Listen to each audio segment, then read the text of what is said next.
राहुल गांधी को अमेठी में मात देने के बाद अब बीजेपी की नजर वायनाड पर है। हालांकि कोर्ट से सजा मिलने के बाद राहुल गांधी की लोकसभा की सदस्यता जा चुकी है। राहुल गांधी अब अयोग्य सांसद हैं और आने वाले समय में वायनाड में उपचुनाव हो सकता है।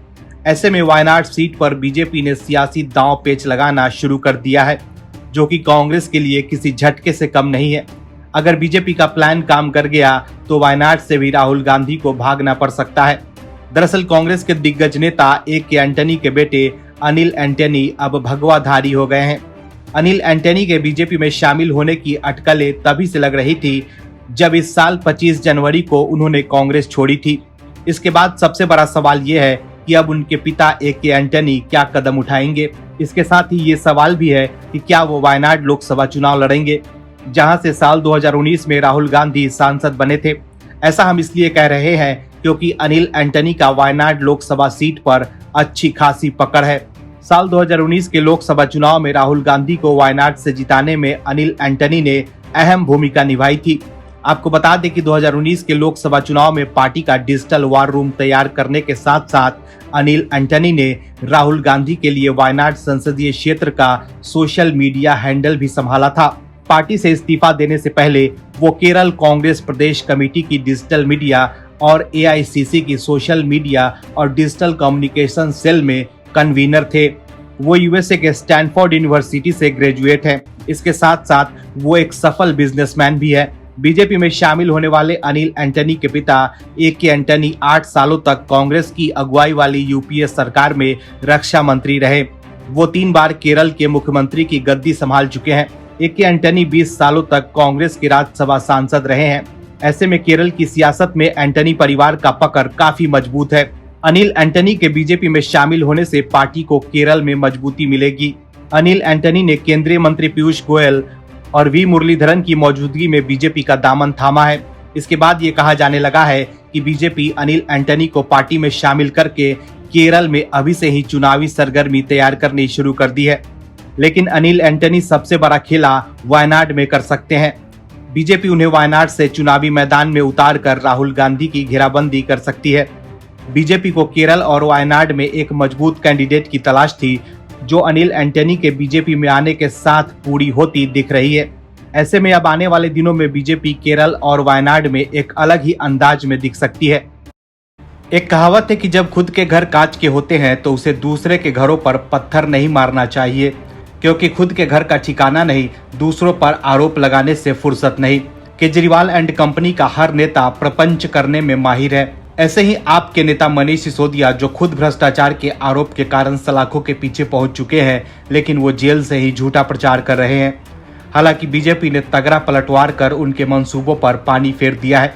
भ्रष्टाचार के आरोपों में घिरे सिसोदिया और आम आदमी पार्टी के नेताओं की भाषा का स्तर दिनों दिन गिरता जा रहा है। वो पीएम मोदी के खिलाफ निजी टिप्पणी करने पर उतर आए हैं। कोर्ट से फटकार और जुर्माना लगने के बाद भी केजरीवाल और पार्टी के दूसरे नेता पीएम मोदी की डिग्री पर सवाल उठा रहे हैं। अब सिसोदिया भी जेल से पत्र लिखकर देश के प्रधानमंत्री की डिग्री पर प्रश्न खड़े कर रहे हैं। आखिर क्या कहा है सिसोदिया ने अपने पत्र में और कैसे बीजेपी ने किया है तगड़ा पलटवार, बताते हैं आपको इस रिपोर्ट में। दिल्ली के पूर्व डिप्टी सीएम मनीष सिसोदिया ने जेल से देश के नाम पीएम मोदी को निशाने पर लेते हुए चिट्ठी लिखी है। इस चिट्ठी में उन्होंने लिखा है कि प्रधानमंत्री का कम पढ़ा लिखा होना देश के लिए खतरनाक है। सिसोदिया ने आरोप लगाया है कि पीएम मोदी शिक्षा का महत्व नहीं समझते हैं और पिछले कुछ सालों में उन्होंने देश भर में 60,000 स्कूल बंद किए हैं। सिसोदिया ने पीएम पर तंज कसते हुए कहा कि देश की तरक्की के लिए प्रधानमंत्री का पढ़ा लिखा होना जरूरी है। सिसोदिया ने अपनी चिट्ठी में लिखा है कि पीएम जब ये बात कहते हैं कि गंदी नाली से गैस निकालकर चाय बनाई जा सकती है, तब मेरा दिल बैठ जाता है। सिसोदिया ने जेल से देश के नाम लिखी चिट्ठी में पीएम मोदी की संवैधानिकता पर गंभीर सवाल उठाए हैं। उन्होंने अपनी चिट्ठी में लिखा है, चूंकि देश के पीएम कम पढ़े लिखे हैं, इसलिए दुनिया के राष्ट्राध्यक्ष उनको गले लगाकर न जाने कितने कागजों पर साइन करवा लेते हैं, क्योंकि प्रधानमंत्री जी तो समझ ही नहीं पाते क्योंकि वो कम पढ़े लिखे हैं। अब सिसोदिया की इस चिट्ठी से ये जरूर लग रहा है कि सिसोदिया को राजनीतिक समझ कम है, क्योंकि जब दो देशों के बीच कोई डील होती है तो ऐसे ही एक झटके में कोई पीएम साइन नहीं करते। उस पर कई बार मंथन किया जाता है और दोनों देशों के संबंधित विभाग के वरिष्ठ अधिकारी उस डील को कई बार स्टडी करते हैं और फिर नफा नुकसान तौलकर डील को मंजूरी दी जाती है। जबकि सिसोदिया बचकानी बातें करते हुए ये कह रहे हैं कि दूसरे देश के राष्ट्राध्यक्ष अपने साथ फाइल लेकर आते हैं और मोदी जी से गले मिलते ही मोदी जी साइन कर देते हैं। वहीं अब मनीष सिसोदिया की कड़ी आलोचना करते हुए बीजेपी ने कहा है कि भ्रष्टाचार के पर्याय बन चुके सिसोदिया 2 महीने से जेल में बंद है और सिर्फ खबरों में बने रहने के लिए वो चिट्ठी का खेल खेल रहे हैं। सिसोदिया की चिट्ठी पर पलटवार करते हुए दिल्ली बीजेपी प्रदेश अध्यक्ष वीरेंद्र सचदेवा ने कहा कि लंबे समय से मनीष सिसोदिया राजधानी के साथ साथ देश में भ्रष्टाचार के पर्याय के रूप में देखा जा रहा है। राहुल गांधी और कांग्रेस के तमाम नेता अडानी का राग अलापते रह गए, लेकिन लोगों को उनकी बातों पर भरोसा नहीं हुआ। देश के आम लोग तो छोड़िए, कांग्रेस के नेता को भी राहुल गांधी की बातों पर भरोसा नहीं हो रहा है। वो अलग बात है कि पार्टी के कुछ नेता स्वामी भक्ति में लीन होकर अपने स्वामी की बातों में हाँ में हाँ मिला रहे हैं, क्योंकि उन्हें पार्टी में मलाईदार पद पर बने रहना है। लेकिन पार्टी के वो नेता जो समझ रहे हैं कि कांग्रेस अब गलत ट्रैक पर चल रही है, अब वो पार्टी से इस्तीफा देकर बीजेपी में शामिल होते जा रहे हैं। बीजेपी ने बीते 2 दिनों में लगातार कांग्रेस को 2 बड़े झटके दिए हैं, जिसे उबरने में कांग्रेस को वक्त लगेगा। दरअसल ए.के. एंटनी के बेटे अनिल एंटनी के बीजेपी में शामिल होने के बाद अब अविभाजित आंध्र प्रदेश के आखिरी सीएम और कांग्रेस के दिग्गज नेता रहे किरण कुमार रेड्डी ने बीजेपी ज्वाइन कर ली है। कुछ दिन पहले ही कांग्रेस के नेता रहे किरण कुमार रेड्डी ने पार्टी अध्यक्ष मल्लिकार्जुन खड़गे को पत्र लिखकर अपना त्याग पत्र भेज दिया था। बीजेपी ज्वाइन करने के बाद किरण कुमार रेड्डी ने पीएम मोदी की जमकर तारीफ की। रेड्डी ने केंद्रीय मंत्री प्रहलाद जोशी की उपस्थिति में बीजेपी में शामिल हुए और लोगों के फैसले को स्वीकार करने और सुधार करने में असमर्थता के लिए कांग्रेस नेतृत्व पर निशाना साधा। बीजेपी ज्वाइन करने के तुरंत बाद बीजेपी हेडक्वार्टर में प्रेस कॉन्फ्रेंस को संबोधित करते हुए किरण कुमार रेड्डी ने कांग्रेस की पोल खोलते हुए कहा कि कांग्रेस लोगों तक नहीं पहुंच पा रही है और आलाकमान के गलत फैसलों की वजह से पार्टी राज्य दर राज्य टूट रही है। ये एक राज्य की बात नहीं है, लगभग सभी राज्यों का यही हाल है। रेड्डी के मुताबिक कांग्रेस के बड़े नेता उनकी नहीं सुनते थे। कांग्रेस को रडार पर लेते हुए रेड्डी ने यह भी कहा कि मैंने कभी नहीं सोचा था कि मुझे कांग्रेस छोड़नी पड़ेगी। इसके साथ ही रेड्डी ने राहुल गांधी पर कटाक्ष करते हुए कहा कि एक पुरानी कहानी है कि मेरा राजा बहुत बुद्धिमान है, वो अपने आप नहीं सोचता और न ही किसी का सुझाव मानता है। आप सबको पता चल गया होगा कि मैं क्या कहना चाहता हूँ। किरण कुमार रेड्डी ने कहा कि मैं कांग्रेस के लिए कहना चाहूंगा कि कांग्रेस पार्टी लोगों के मत को नहीं समझ पा रही है। कांग्रेस पार्टी ना तो विश्लेषण कर रही है कि गलती क्या है और न ही वे सही करना चाहते हैं। वो यही सोचते हैं कि मैं ही सही हूँ और देश की जनता सहित बाकी सब गलत है। इसी विचारधारा की वजह से मैंने पार्टी छोड़ने का फैसला लिया है। वहीं भगवा दल की तारीफ करते हुए रेड्डी ने 1984 के बाद से कांग्रेस के पतन के साथ बीजेपी के उदय की तुलना की।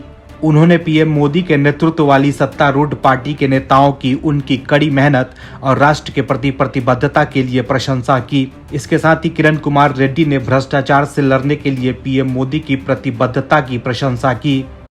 एक कहानी की चर्चा हमारे समाज में काफी प्रमुखता से की जाती रही है कि एक बार झूठ और सच एक ही कुएं पर नहा रहे थे और झूठ ने चालाकी से सच के कपड़े पहनकर शहर में घूमने लगा और लोग झूठ को सच समझ बैठे। लेकिन एक दिन झूठ की पोल खुल गई और वो शहर छोड़कर भाग गया और शहर में फिर से सच का राज आ गया। ऐसा ही कुछ देश की समकालीन राजनीति में भी हो रहा है। दिल्ली केंद्र शासित राज्य में एक कथित ईमानदार नेता का अवतरण हुआ और उसने देश की जनता के सामने ईमानदारी वाली वैकल्पिक राजनीति का प्रस्ताव रखा और राज्य दर राज्य घूमकर शोर मचाना शुरू कर दिया और 2 राज्यों की जनता ने उस पर विश्वास कर उन्हें सत्ता पर बिठा भी दिया। लेकिन पंजाब और दिल्ली के जनता को कहाँ ही पता था कि राजनीति में एक वाचाल नेता का जन्म हुआ है जो सिर्फ गाल बजाना जानता है।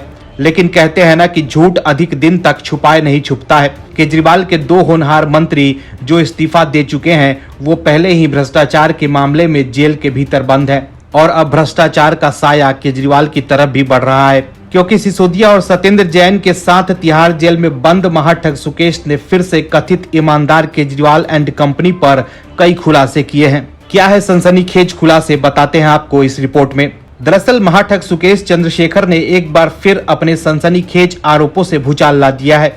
सुकेश ने दिल्ली के मुख्यमंत्री अरविंद केजरीवाल पर संगीन आरोप लगाए हैं। सुकेश अभी भ्रष्टाचार के आरोपों का सामना कर रहा है। उस पर मनी लॉन्ड्रिंग के तहत भी केस दर्ज है। वहीं अब अपने ताजा प्रहार में सुकेश ने आरोप लगाया है कि दिल्ली के मुख्यमंत्री का साउथ ग्रुप और बीआरएस पार्टी के साथ नेक्सस है। सुकेश ने दावा किया है कि आम आदमी पार्टी के प्रमुख अरविंद केजरीवाल के साथ उसकी चैटिंग हुई थी। उसका दावा है कि इस चैटिंग में साफ देखा जा सकता है कि केजरीवाल ने उसे 15 करोड़ रुपए टीआरएस कार्यालय में पहुंचाने का निर्देश दिया था। इसके अलावा उसका दावा है कि टीआरएस नेता द्वारा पैसे की पुष्टि किए जाने की बात भी इस चैट में मौजूद है। सुकेश का दावा है कि ये निर्देश केजरीवाल और सत्येंद्र जैन जैसे आम आदमी पार्टी के नेताओं ने दिए थे। एक प्रेस रिलीज में सुकेश ने दावा किया है कि ये चैट केजरीवाल और साउथ ग्रुप के बीच के नेक्सस की पुष्टि करता है, जो कि अभी शराब कांड की जांच के अंतर्गत है। इस चैट में यह भी दिख रहा है कि कैसे टीआरएस के नेता 15 करोड़ रुपए की डिलीवरी को @15 किलोग्रामिट घी अपने सहयोगी अरुण पिल्लई को देने के लिए कहते हैं। सुकेश ने यह भी दावा किया है कि वो सभी के साथ नार्को और पॉलीग्राफी जैसे टेस्ट करवाने के लिए रेडी है। इसके साथ ही सुकेश ने यह भी दावा किया है कि उसके पास अरविंद केजरीवाल के साथ व्हाट्सएप और टेलीग्राम चैट के 700 पन्ने हैं।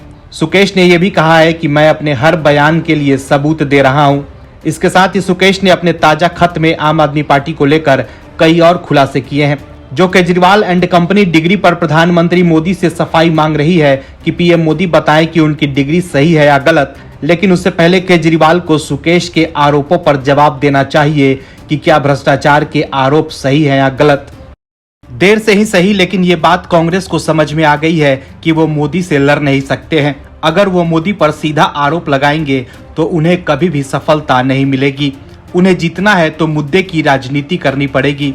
अगर वो मोदी पर सीधा हमला करेंगे तो उन्हें सिर्फ हार ही मिलेगी, क्योंकि मोदी के नाम पर कोई भी द्वितीय दर्जे की टिप्पणी को देश की जनता निजी हमले के तौर पर ले लेती है।